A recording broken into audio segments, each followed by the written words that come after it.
Nigeria has continued to waste the rare opportunity presented by the global rise in oil prices to grow its economy like other oil-producing countries. London-based The Economist has stated, while a surge in oil prices could do astonishing things like in Saudi Arabia, where futuristic cities plan to rise from the desert, to Angola, where its currency has suddenly become one of the strongest performers against the dollar, it noted that in Nigeria, the reverse was the case. The report came just as the leadership of the Senate yesterday asked heads of military and security agencies in the country to start prosecuting suspected members of the public who are involved in oil thefts. The upper chamber of the National Assembly also tasked the judiciary to grant accelerated hearings to matters on oil theft and other forms of economic sabotage. Having a lot to talk about this. Well, this is the same Senate that inaugurated an ad hoc committee back in April to probe oil theft in Nigeria, which is costing us billions, $3.27 billion. And the same Senate committee, we've heard naught since it was inaugurated back in April. So the same Senate is telling other bodies to expedite action. It seems a bit rich coming from them. And I guess this is why we continue to go around in circles in this country in so many ways. And this is a huge missed opportunity. We have squandered a golden opportunity. I hate to characterize it that way because obviously the Russia-Ukraine war is a real, humanitarian tragedy. However, we could have made good use of it and, economically, that really is the bottom line. And yes, once again, we've squandered a chance because of our lack of planning and because we continue. I mean, this kind of call, for me, is just so hollow. What exactly is the point of that? That they should expedite action and try. We've been talking about the trial of terrorists, haven't we, as well? But we don't see any action on that. So pressing national matters that are really of immense public interest tend to be swept under the carpet. We don't see terrorists being, brought to book, to use that another hackneyed phrase. You just hear these continued phrases that really just mean nothing, quite frankly. And bring all the oil thieves that have been arrested, are they the ones responsible? I don't think so. The people behind them are never unmasked, are they? The same way we see performative EFCC officials swooping down on people with their nairas buying votes, but we never get those people who gave them the money in the first case. So I just find this really yet another unconvincing pantomime. Really a big pantomime. Okay, I think three major issues in regard to this story. First, the editorial by The Economist, where The Economist is not a publication that is the favorite of Nigerian governments, but in their editorials and reports, they keep criticizing us. I recall that I once had to respond to them. But in this particular case, they seem to have a point. In their report, The Economist is saying that Nigeria is missing out on the global oil boom. Saudi Arabia, yes, the big figure in the OPEC Plus, is planning a futuristic city because of gains from the oil windfall. Angola is now so rich that its currency is even stronger than the dollar. Angola is even so strong, it's become a benefactor for its former colonial master, Portugal. Angolans are going to Portugal now to invest, But with all of this oil windfall, Nigeria is holding the short end of the stick. And the report by The Economist puts all of this in bold relief. How, for example, our unsustainable subsidy regime, the NNPCL GMD says we're losing $700 million per day. The NUPRC, led by Gbenga Komolafe, says there should be a declaration of a state of emergency. Because Bismarck Rewane tells us only yesterday, or was it on Sunday, that look, in the 2022 budget, the provision for subsidy is more than the total expenditure of all the 36 states of Nigeria in the year 2021. It looks like serious madness. The Economist editorial covered all of that and said that, look, Nigeria is in a very difficult place. This time around, even I, will not argue with the economists as I did in the past, because I think that they are spot on. Now, they also went further to say that the contract that has been given to Tompolo, 4 billion naira per month, is completely bizarre. There's a merry petrol party, and that's a phrase from the editorial, going on around the world. Nigeria is missing out on it because of crude oil theft. And the only solution, in their view, that Nigeria can find is to give out a surveillance contract to Tompolo. And, tongue-in-cheek, they pointed out that this same Tompolo was once arrested by the Buhari administration, only for the Buhari administration to go back to him to say that, oh, this is the man who can save us. Okay, outsiders will find it very strange, to understand. So what the Economist report has done about Nigeria missing out on global oil boom is simply to point out to us here in Nigeria the contradictions that we face. That's the way I see it. You recall that during the Gulf oil windfall and the oil petrodollar era of Nigeria, Nigeria was so comfortable that people left this place on Friday to hold parties in England. And they will come back Monday morning to wear suit and resume on Monday. Nigerians became so prosperous.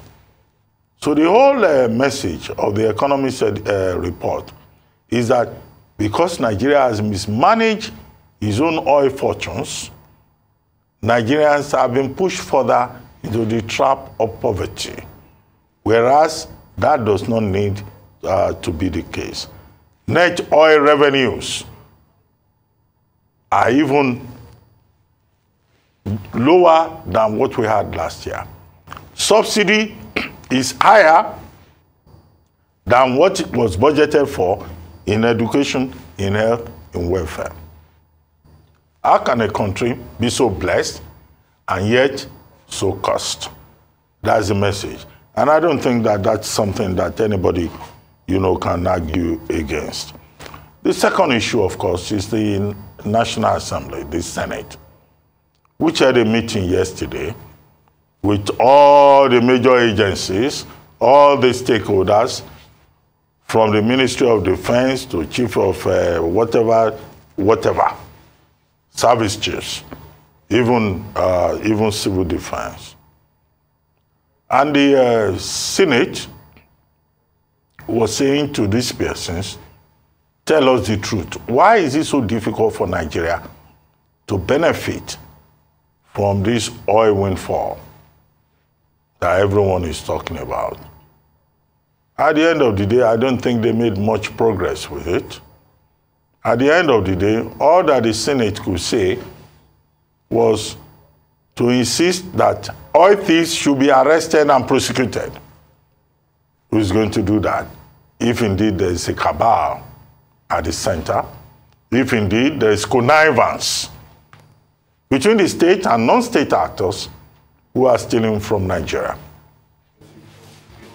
The Senate also asked, at the end of the day, that the judiciary should expedite cases that are related to oil theft. Would that happen? Is the judiciary not in itself overburdened? Now, the third part of it was that in another event, Femi Falana, SAN, disclosed that he knows the people who are behind the oil theft in Nigeria. He was speaking at an event organized by the Labour Party involved in this current election. And he was saying that, look, Nigeria is the only country in the world that has no data in terms of what amount of crude oil is produced, and that is scandalous. And he was making the point that, look, there is Lloyd's, an international organization that monitors the flow, the release, the movement of crude oil around the world.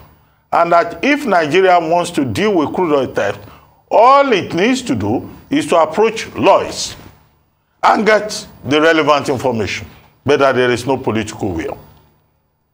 And that locally, we have no data. In other words, we don't care. Finally, and that will be the fourth point on this. There was also a report released by ProShare, an intelligence and data analytics company, reiterating all of these points that have been made by the Senate, by the economists, and also, by Femi Falana, SCN, to the effect that, look, Nigeria lacks the political will to deal with this problem. And as a result, all of us are suffering. As a result, we are not benefiting from the oil boom. As a result, a few of us, Nigerians, are sabotaging the rest of us.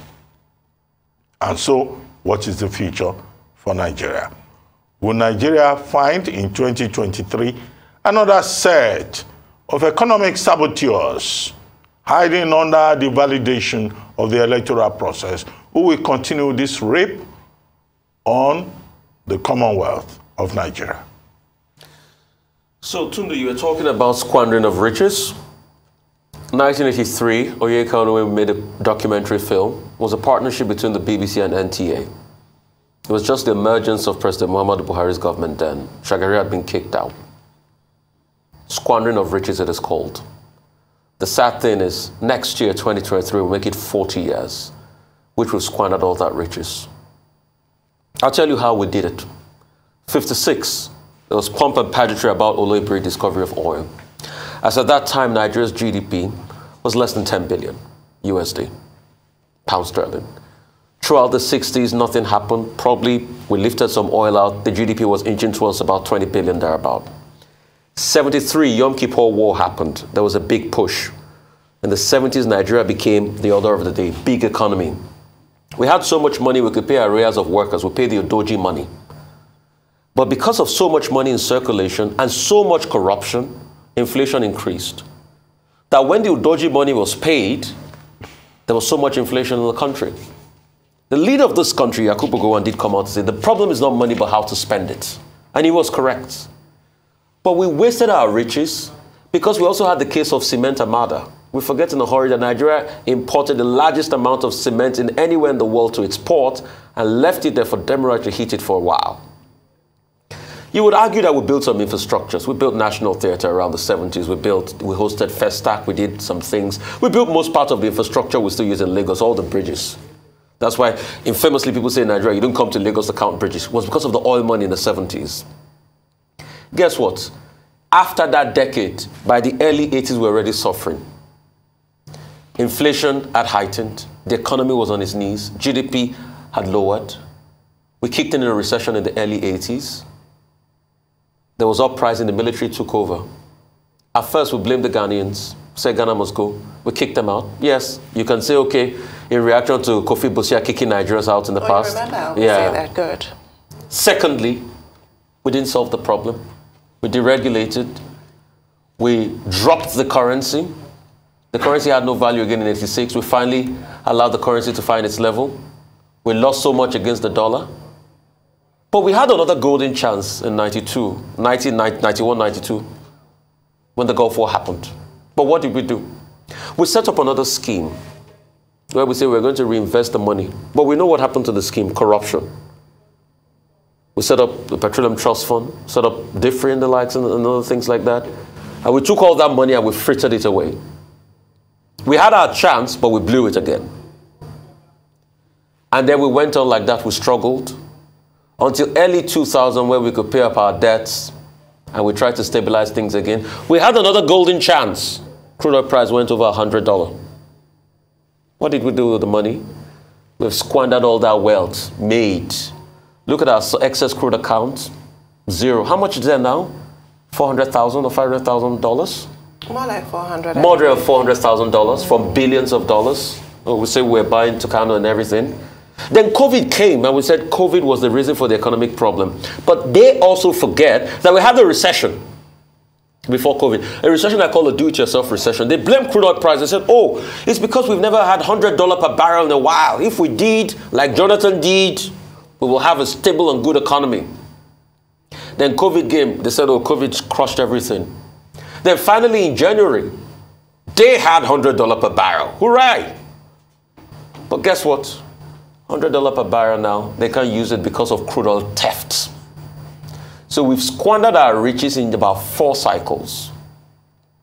And when the economist tells us to our face, we write rejoinders and abuse the economist is not our problem. Let's look at our problem within. And we can solve this problem. We can solve the crude oil theft problem in a day if we have political will. I put 2 solutions, Dr. Botti. I'm happy you talked about the Lloyd's Register. There's a register that any ship that floats on any water in the world is registered on the Lloyd's Register. Once you subscribe to the Lloyd's Register, if any unknown ship comes on our waters, we'll see it on the Lloyd's Register. In fact, a very famous claim of certain amount missing in the country was because a government official was subscribed to the Lloyd's Register and he brought out that claim. Secondly, to even know how crude oil is taken, you can get a lacked flow meter. Not the old ton volume system you do.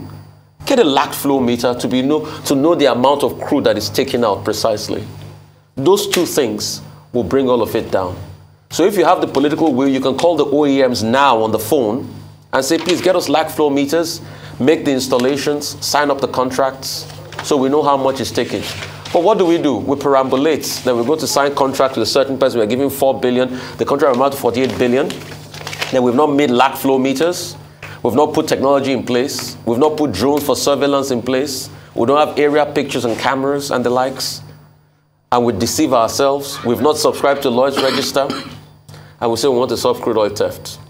I've been able to tell you in this short time how we have lost 4 wealth cycles that we ought to use to develop the economy. How we have squandered our riches. The question is, by 2033, are we going to still sit here and say Nigeria is still squandering their riches? Probably that time I'll be 10 years older. What questions are we going to ask? You Nigerians have the chance to ask that question in 2023.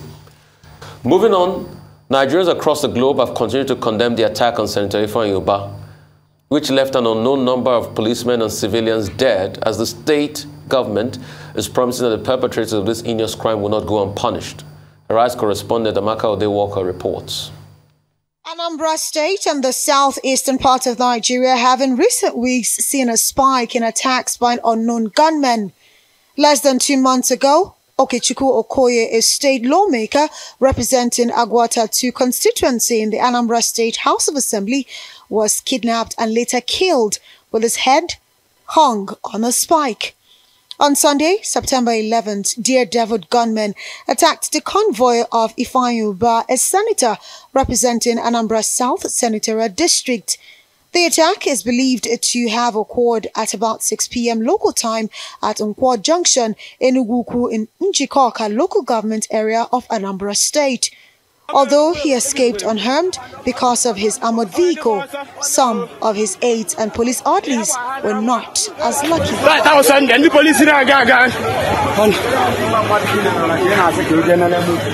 According to eyewitnesses, the convoy was ambushed by heavily armed men who opened fire from all directions. The police public relations officer in Anambra State, Tochukwu Ikenga, says the commissioner of police had earlier led operatives to the scene and will remain on ground while making frantic efforts to identify the culprits and get to the root of the killings. While condemning the attack and killings, Anambra State Governor Charles Soludo describes the attack as a last-ditch effort by a sinking boat, which he says will not deter him from winning the battle against criminal elements in the state. And although the exact number of casualties in the attack remain unknown, the bodies of at least 5 people, including some policemen, have been recovered. The Nigerian government has repeatedly blamed the outlawed indigenous people of Biafra through the Eastern Security Network for attacks in the southeast, but the group has denied any involvement in the killings. President Muhammadu Buhari, who is visiting neighboring Imo State on Tuesday, had last month given an order to security chiefs to wipe out insecurity in all parts of the country. Amaka Ude-Walker, Arise News. A lot to talk about, Tundu. Insecurity is another evil that we're still, grappling with. And no matter how often we sit here and talk about these stories, one just is never near to it. These are innocent people who died, and the police officers who died, in the course of their duties, trying to protect somebody else, and they've lost their lives in this most horrific fashion.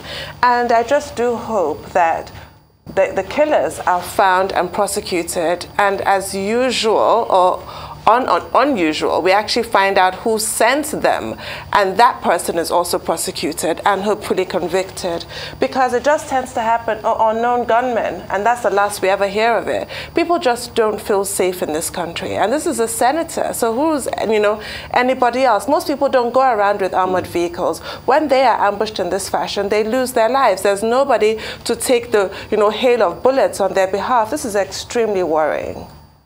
Dr. Batu? Well, it's political season. In Nigeria, during political seasons, strange things happen.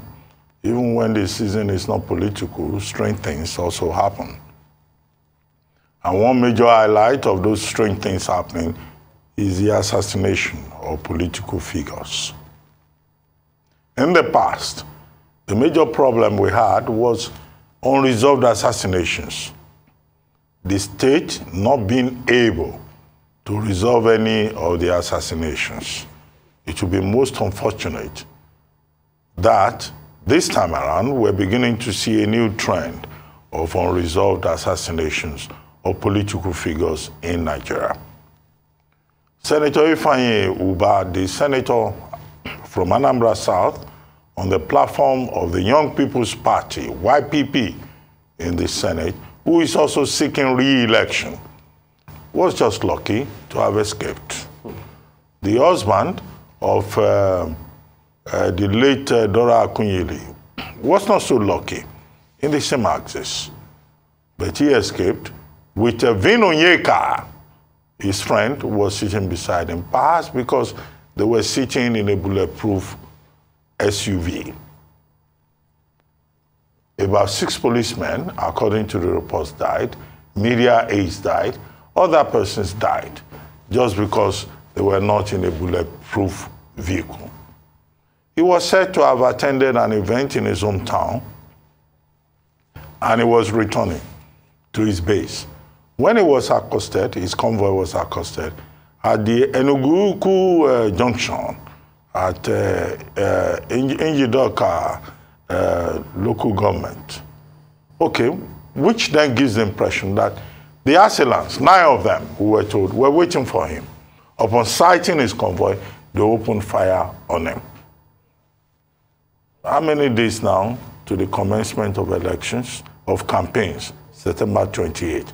So that makes it frightening. Not just in Anambra, but in every part of the country, that politicians are likely to become very desperate. They are already desperate. And they would like to eliminate one another in an attempt to have advantage. And I think it is sad that that is the level in which Nigeria's political process has found itself. And which is why it is important that President Muhammadu Buhari and all the other persons who call themselves chief security officers and heads of security agencies have an obligation to ensure that the 2023 process does not become another cycle of unresolved assassinations.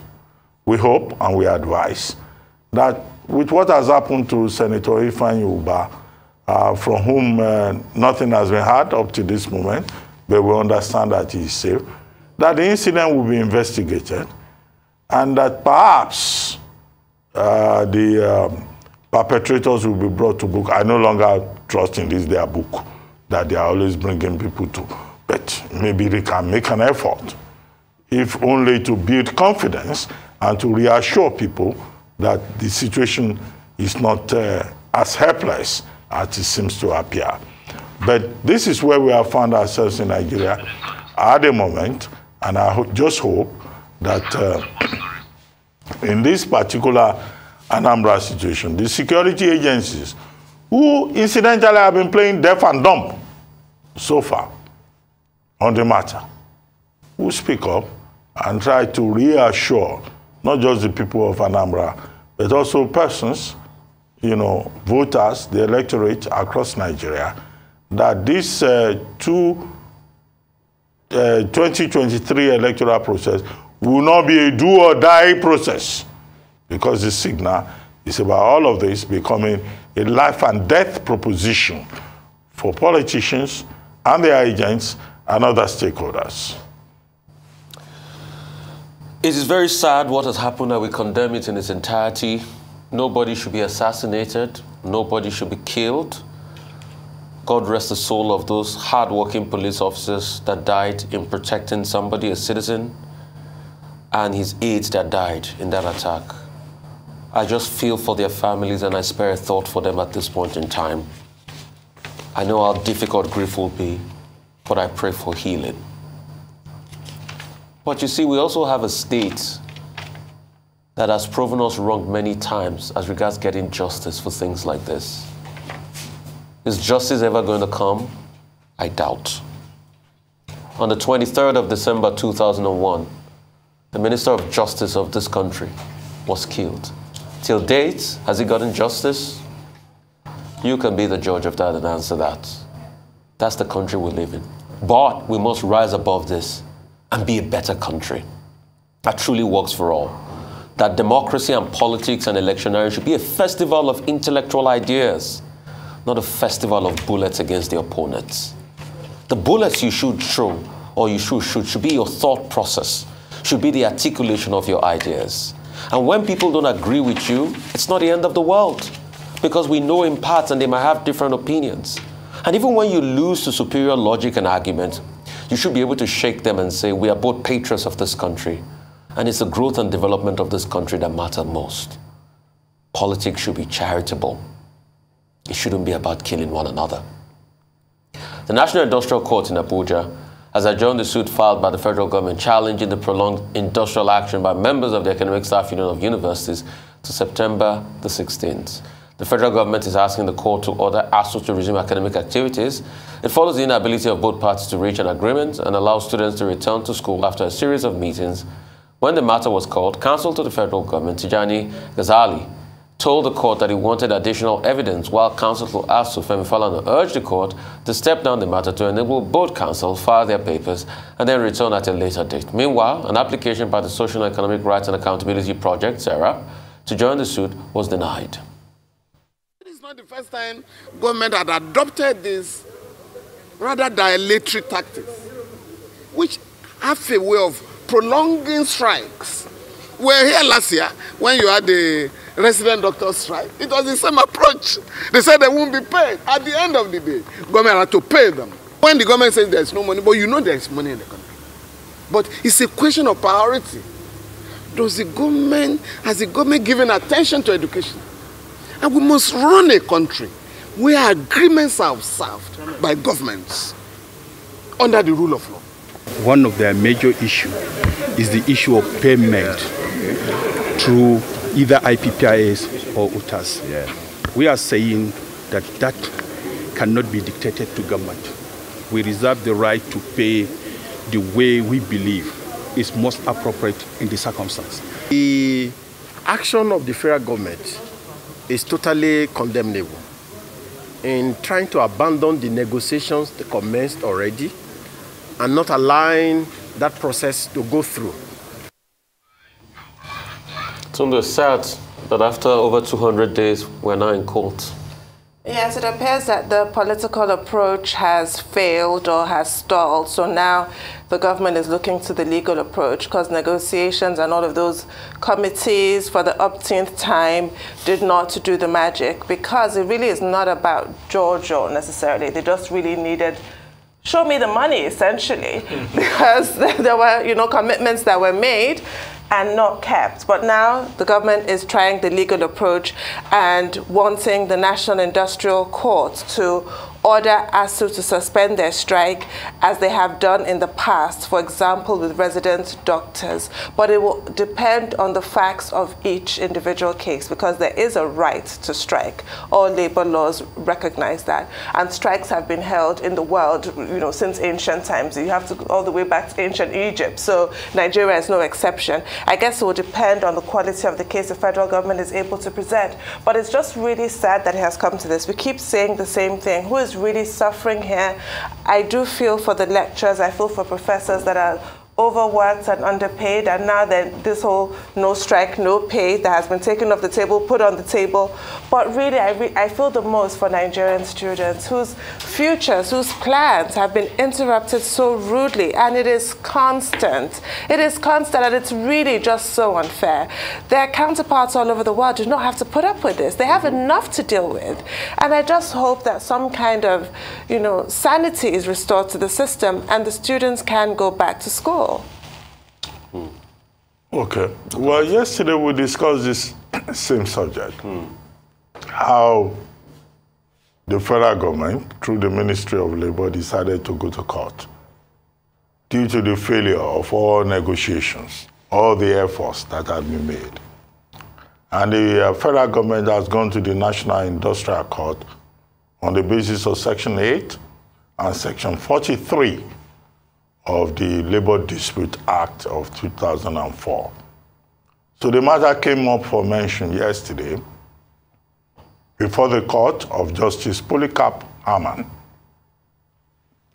But now we've been told it should come up for further motion, on Friday, simply because the parties involved have not been able to file their processes. So it's just an extension of time, procedural. However, yesterday, SERAP, which had also brought up a case, wanted to be joined in the matter at the National Industrial Court so that there wouldn't be a multiplicity of cases.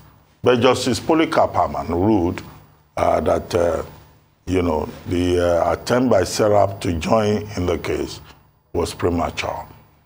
SERAP is trying, an NGO, along with 5 other university students, to say that the federal government not acceding to the demands of ASUU, is something wrong, and that should be looked into. But in any case, by Friday, we'll have all the consolidated motions that are up for mention, and the matter will continue. But is this a legalistic matter? Well, maybe in one regard, lawyers will argue that it is, but is it also an issue about relationship between government and the constituent units, stakeholders within the economy? Yes, it is. Would it also be right to say that the optics don't look really nice? They don't look nice at all. Considering the fact that education remains one of the terribly served, wrongly served, undermined sectors of the Nigerian society within the purview of governance. We have been told in an earlier contribution that what is given to petroleum subsidy put together is more than what is allocated to education or the health sector or to the welfare of Nigerians. We waste money, we lose focus, we don't concentrate on the key issues that affect Nigerians. As for the ills of the closure of universities, tertiary institutions since February 14, that already has been well reported. Parents are unhappy, the students are unhappy, Nigeria is losing heavily. In one report, there is brain drain. The best and the brightest. I live in this country. Sometimes I wonder why some of us are still here. Maybe because we don't know the locations of the embassies. Maybe because we are committed to Nigeria as a nation and as an entity. But people are living in droves. So this is the tragedy that is writ large, and it's not enough for anybody to say, oh, we will take them to court. Courts exist for social modulation, for peace. They are not necessarily a place that, one party can use to frighten the other. Because I see now, government say, we'll take them to court. We'll take them to court. No. The court is part of the social order. And their lordships are well aware that, of course, the judiciary plays a modulation function in making sure that society survives under the rule of law. You see, this is bad, this is terrible, this is destructive of the future of our children. This is breaking Nigerian society into fragments. And let me just put some numbers out there. University education in Nigeria adds largely to the over 20 billion that we get from diaspora remittances. Because most of the people that leave, at least, have their first degree and majorly are from federal universities in Nigeria. So if you want to put a cost to what university education is to the Nigerian economy, a quick cost I can hold on to is that diaspora remittance. But apart from that, also, every sector of this economy have people that at one point or the time or the other pass through the Nigerian university system. So if you want to look at and extrapolate numbers for the over 400 billion economy we have, university education adds largely to that amount. But only for us to see a government that campaigned so hard against the same ASU strikes in 2015, now prevailing of one of the longest ASU strikes we've had in recent times. Then it just shows you the misnomer we have in the country. And the government cannot fix the problem, cannot allocate money to education, and now they are taking ASU to courts. You are taking ASU to court over your own campaign promise. You are litigating your campaign promise because your campaign was about education. We'll fix education, we'll do everything so that people shouldn't go abroad to go study. But now, things are bad, then you are taking somebody to court for trying to defend your own campaign promise. And that's why I say, please, in 2023, when politicians come to talk to you, ask them how. Like Dr. Abati said, the optics looks very bad. We could have done these negotiations better. After rigmaroling, our friends, the Minister of Labour started the conversation. Then last minute, the Minister of Education came in. But I thought he said, okay, he came back to say he didn't say it was going to be 2 weeks. I thought they said they were going to fix this in 2 weeks. Then afterwards, he granted an interview where he said a lot of things he ought not to say. Then the strike now persists, then you're taking them to court. So after court, what next? You get a court order. Is that the end of everything? Will that solve the problem in our education sector, where we don't even have enough professors any longer? Where the needs assessment done on our universities, public universities, shows that they are in dire straits? Most of them are even worse than glorified Jeliosimis, like you said in your words, Dr. Abati, yesterday. So this is the country we've become. But only to think in 2015, this was the campaign promise. We'll fix education. We'll fix healthcare. We'll fix everything. But doctors have gone on strike. And we're frittering our resources away in subsidy. The money we're paying in subsidy is more than what all the states are collecting.